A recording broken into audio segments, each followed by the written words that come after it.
Got a special treat.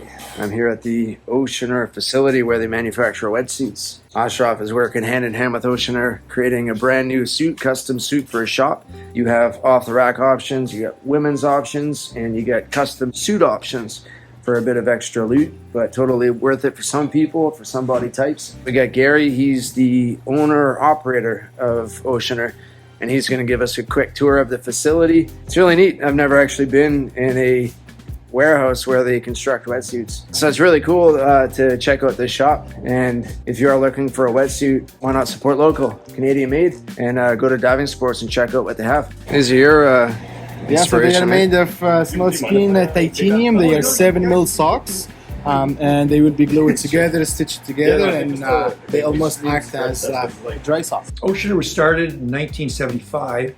First we started doing dive charters up and down the coast of BC from Seattle all the way up to Alaska. And we transitioned into dive stores, Divers World in the early 80s.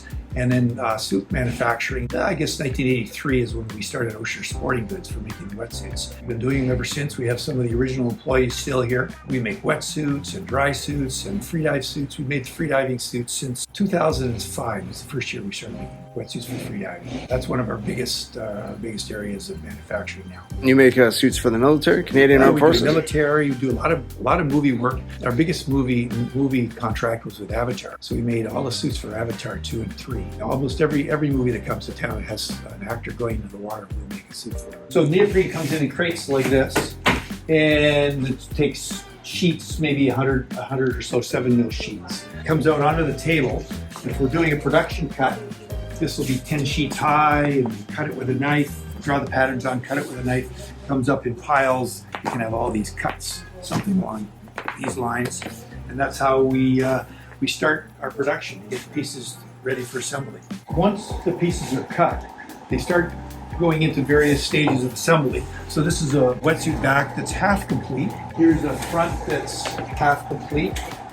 Then they go over to sewing. In the meantime, they go back to gluing. The two assemblers, your technicians, are down on this side. And they go back and forth between sewing and gluing. Takes usually a half a day to build a wetsuit. One wetsuit. You can see that we have all the patterns up on the wall here, or on the roller over here. And a lot of the wetsuits we do are custom made, which means that the measurements have to be taken for the diver and translated onto the neoprene and then into the assembly process. The neoprene comes in all sorts of different colors and thicknesses. This is a new process called chroma print that we're doing. So we design the patterns and then put the patterns onto the neoprene pieces, cut them and assemble them from there. We started out with doing women's specific wetsuits, and now we're moving into freedive suits and all sorts of different other ones with these patterns on the neoprene. All the neoprene has to be specially ordered. Most of the neoprene we have comes from Japan, and we have 1mm, 1.5mm, 3mm, 5mm, 7mm. Some is open cell, some is smooth skin, some is fabric on it, these are some of our camouflage patterns. We also carry different colors: red, blue, green, yellow, graphite, many different colors and sizes, because we just do so much custom work. Yeah, so we are building a new size for the wetsuit from the rack that we have. It's a woman's suit, actually. Okay. And we noticed that we are missing a size, so we decided to add another one. You're going to be making children's suits? And yeah, maybe in the future, definitely we will try to do 12 years old to 15 years old suits. 4 and 5? Not yet. Sailing's high? I will build just one for you guys. There you go. As I showed you guys, we are building that new size for a woman wetsuit. It would be size 8. And as you know, in the shop, when you buy an open cell suit, we do have the trial suit, which is going to be fabric on the inside. And that's what we are doing here. What the guys are doing, they are building the trial wetsuit, which is going to be fabric on the inside. It's still stretchy, so when you try it on, you can give that flex. These are dyes that are used for making some of the repeatable wetsuit patterns that we need. So this is for a hood, a beaver tail, and a spine pad, and a collar, and a dry suit cuff, and a pocket, and a glove, socks.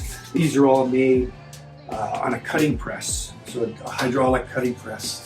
And that's where the pieces start out from. What made you pick Oceaner as the place to make your brand new suits?